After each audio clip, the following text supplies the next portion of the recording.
Now, this is the third video about our analysis of leases where we're going to put things into the portfolio. But before we start making a portfolio, let's make sure that our single project model and our single project analysis works.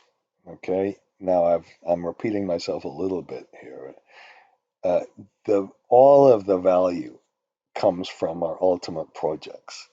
So let's get that right. Let's focus really on that, and let's make sure that that can be completely flexible so we can add lines and everything else. Now, I'll because this is a little bit of a review for a class, we'll spend a minute just on some uh, uh, sensitivity and some scenario analysis as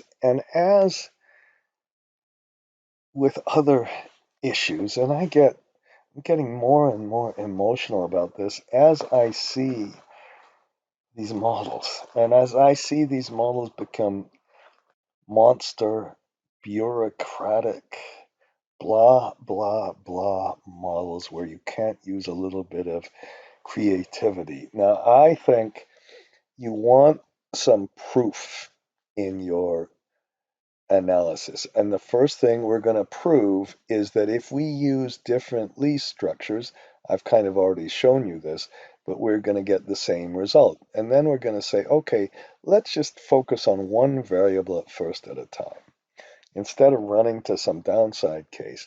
And let's set it up. Who cares if you set it up in rows or columns? And who cares if, oh, it's got to be set up with this one column and it's got to be set up from the input C page. Oh, I'm gonna go crazy. We're going to use the choose or the index command function. This is one where I use the choose function. I'm going to show you a little bit how you link the variables, which is not difficult, and then we'll get comfortable and try to really understand the economics. Okay, and remember we had some uh, uh, uh, different degradations, and we started to put some leases together. So let's look at our model again, and this time, oh crap. There can't be a circular reference here. Oh my gosh, I hate this. I wonder what I've done. And now, oh gosh, it doesn't show up here. And do I have another sheet that's open or something? Couldn't be in my generic macros. Oh, this is giving a heart attack. Somebody played a April Fool's joke on me once and pretended my model had circular references. I hate it when this could be some graph that's wrong or some. Oh God. Okay, I'm very nervous. Now, so what I did was we put code numbers here, and I put a base case, and you've got to, of course, make sure that the actual case, this is the expected degradation that I changed a little bit, and I said the actual degradation is here, and then we'll do a risk analysis, and we'll put some higher degradation in, and let's this is kind of boring. It's somebody said 25% more, but I'm going to put 3%, 4%. Yeah, let's do something like that. So we've got some high ones, and then I said, oh, we've got some high inflation this year maybe, and then hopefully it'll come down, but it might not. So the actual inflation could be higher here, and I don't know how I did this. I did the same kind of thing. Let's say it's 2.5. Now this is very tricky. We've got to, if you have this higher inflation, that 5% IRR is you want a real high, you want a higher, you want a IRR that's higher. Let's put a really high one there. Okay, and then the obsolescence. we've got our actual and we've got our high learning. Oh, that's pretty high. Let's leave it like that. Although Bloomberg maybe had it higher, it was unclear whether that's really a 5% a year is a heck of a lot. Okay, that's going to make our project pretty obsolete pretty fast. Okay, so we're going to do some sensitivity. Now, to do the sensitivity, I suggest we set up, I'm going to use a choose instead of a index function. And in the first one, we use our base case, and it happened that the learning was number 2, was the base case. And we have an expected amount here, and then we have an actual amount. And what we're going to adjust, and this is just like the old PPAs. The old PPAs, you'd set a expected heat rate, you'd set a expected variable cost, you'd set a expected availability. And when you didn't meet the expected numbers, you take a loss. And what you'd have to do in your models is somehow gauge how bad can the actual values be compared to the expected values. So I made a case here. And then I said, let's put a higher degradation case in here. And then if you notice, what I've done in all these cases is I've put an index function in the index function. So simple, but I've just said, okay, let's take the names we have because I want to, instead of, and which one is this? This is degradation. If we take and this is the predicted one. So if we take these numbers, and then I'm not attaching it to this, but before we do this, let's press the F4 key, and I did it wrong because I'm degrading. Well, I'm going to press F4 there, and then it's going to lock them all in, and then we're going to go over here so we can show you what case we've taken. So if I have the actual degradation here to be case number 3, that gives me a lower degradation. If I press case number 4, I get a flat degradation. If I press case number 5, blah, blah, blah, 0 degradation. 1. So I said, no, these code numbers drive me nuts. Can't we put them next to each other? And I didn't know really what to do. And then we just always have a code number to do our risk analysis. So this time I used the choose function, and I said, take this code number and then just go across and get the numbers and then do the same thing on the next one. All right, so that's our degradation. And then, now this is dangerous.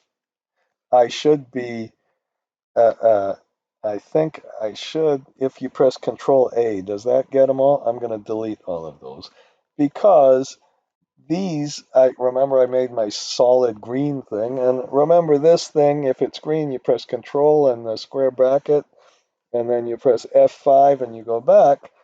That uh, that's just blah, blah, blah. I've done this way too much, okay? That comes from the sensitivity case. Now, there is one thing to really understand about this.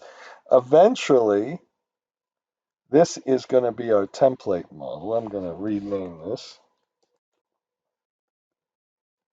And I want to be able to add lines into this, subtract lines, put debt in, put tax allowances, tax depreciation in, maybe put some financing of this at the SPV level. I want to make this so incredibly flexible that I can do just about anything with it. Okay, but when I do this, now right now,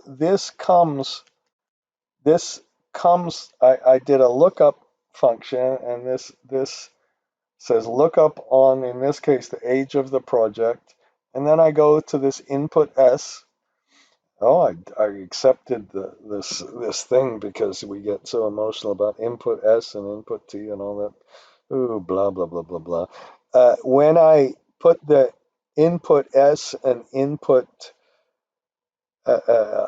T in here. Now, if I would change this code number, if I would want to change this code number for project 1 and project 2 and project 3, it would get really painful. I would have to, uh, uh, uh, I would have to, how could I do this? I think I would have to probably put this whole thing, copy this whole thing, and put that into the bottom of the template file.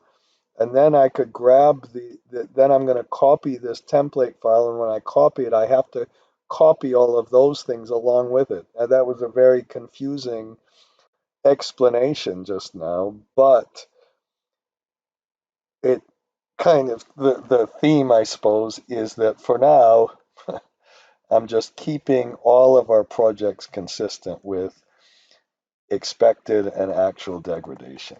Maybe you could put the actual degradation in the file and put a different code number. And if you put a different code number in, then you can put over here actual degradation somewhere down here. I put something else. I put a sensitivity on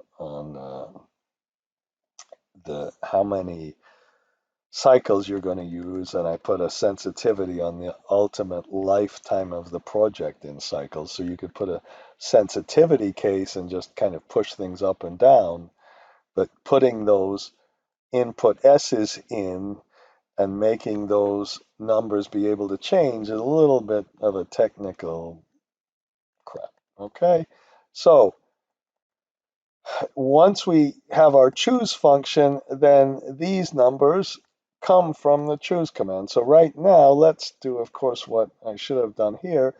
Now, I put the cases over here, and I put them down on a list, and then I said, okay, let's just right-click and do our normal flippy flop from one to the other, and there's flip flop from one to the other, and get so we can, all this does, of course, is change the code number. So if I change the code number, it takes the higher degradation case, and I can do that with the choose or the index function.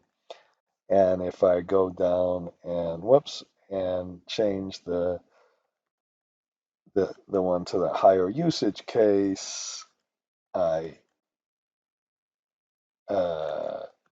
didn't put, what? Oh no, what did I just do? Oh, I hope I didn't do anything.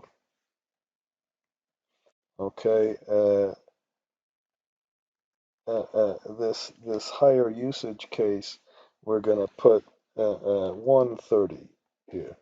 So if we use the higher usage case, see, I didn't get that right, then I put that in the, of course I didn't do this correctly. I didn't, this is the last one I did, and I obviously went too quickly.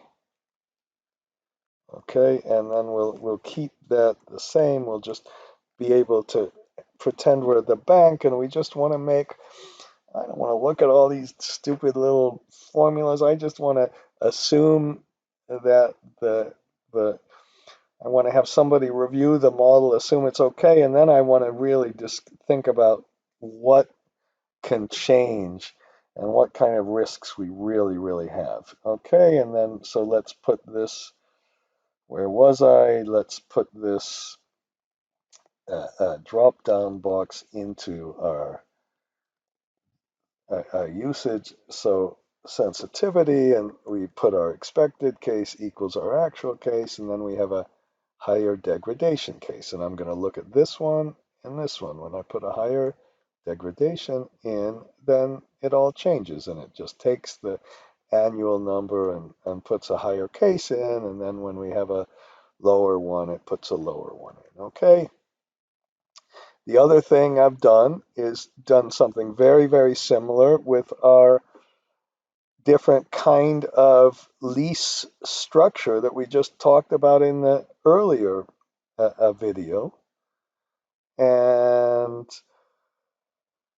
I made a drop down box for that, blah, blah, blah, blah, blah. And then we put a little code number in for that one. And this code number, again, this comes from this time. You could do this one lease by lease very easily. We don't, because we don't need to transfer all this data. But for now, I just said, okay, let's get this template correct. That's the big deal. And I put a little code number in to compute one of our 4 different lease rates in there. So if I put a a a a, a flat capacity payment, a capacity payment with inflation, an energy payment, an energy payment with inflation, I always get the same IRR. And that's the big deal. It's all proving that this kind of works. And then now let's just kind of get finished with this. And remember, I'm always just totally obsessed with this model. I want to insert lines in. I want to do this before I start worrying about all of the, oh, I got to put in a portfolio. I've got to finance a portfolio. I've got to come up with a debt structure. And what happens if we put a cash flow sweep when there's a renewal? Or what happens if we finance these projects on a battery by battery basis? What in the heck is this? Oh, God. What is going on? I've got to find this. Oh, shit. And this is just sucks, doesn't it?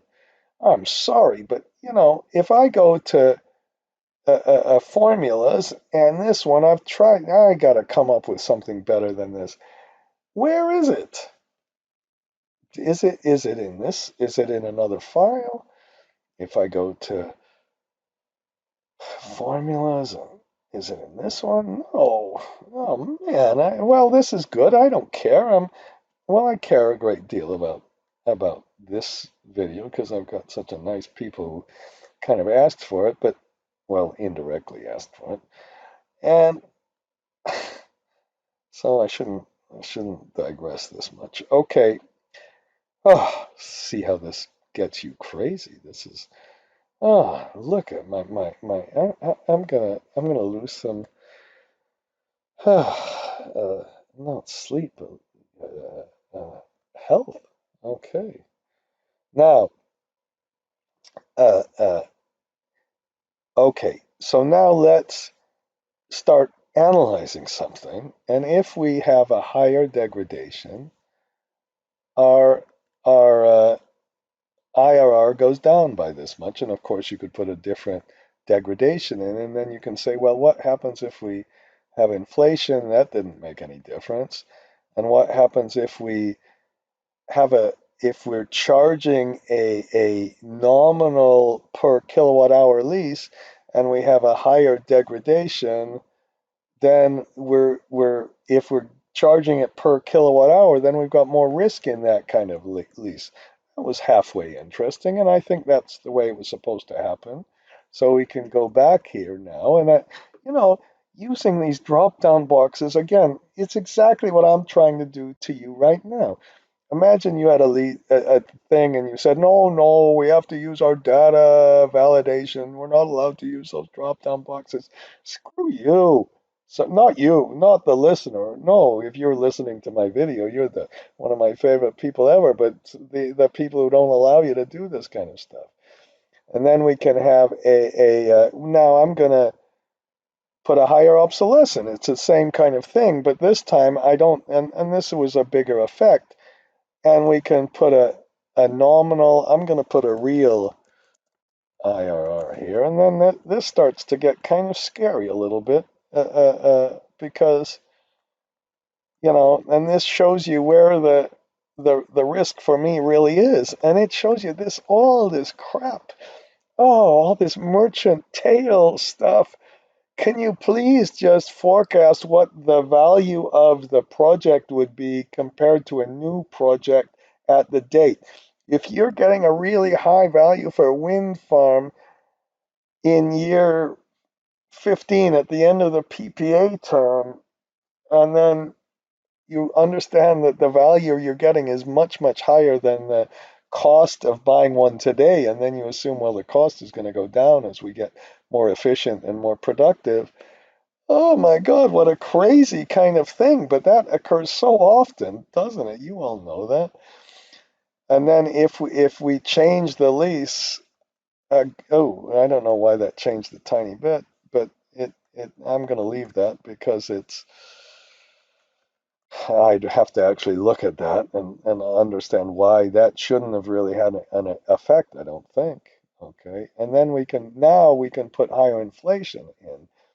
Now, if we put we then look, we've got a lower IRR, but a real lower, the real rate is so much lower. So if we compare that to our first case, it's this real IRR that you should really be looking at when you look at the inflation. Okay, and then you can keep going and look at the if we're protecting our, well, that was supposed to protect it. I'd have to go back and check at this. Oh, perfect. Okay, I'm going to go back and check this. And then if we have a shorter life, well, uh, uh, uh, that's a shorter residual life. The IRR should have gone down, and let's check that with some of our other scenarios. I'm going to have to do that. With the energy payment, it worked correctly, and it looked like I might have to review this. That's for me okay. I should have practiced this, obviously, but for me, that's the kind of stuff you want to do, and you better be able to explain everything. And if it's wrong, don't do. I've done this since I was a kid. I remember when you get counterintuitive results, you say, oh, there's some fancy formula, blah, blah, blah. I'm going to make up some stupid explanation, and there's something you just don't understand. It's some indirect second derivative of XYZ going on. And of course, what you did was made an error. And if we have a higher usage, we have the same sort of problem. Uh, um, it shouldn't have affected this, so I'm going to have to go back and really fix this. Okay, but I'm not, for right now, I'm going to put my expected equal actual case, because what we can do, so I'm going to, when I give you the file, I'm not going to go back and make a new video because it's just too much for me. Okay, what we're going to do now is in the next video, I'm going to take and put all of our projects together. And this, for me, is really a big deal, doing it correctly. Now, I've done it about 6 or 7 times, at least on videos, where we're going to make all of our projects go together. But I want to do this a little differently and a little more efficiently and a little more slowly in the next video. So I'm going to stop this one and promise you that you'll get the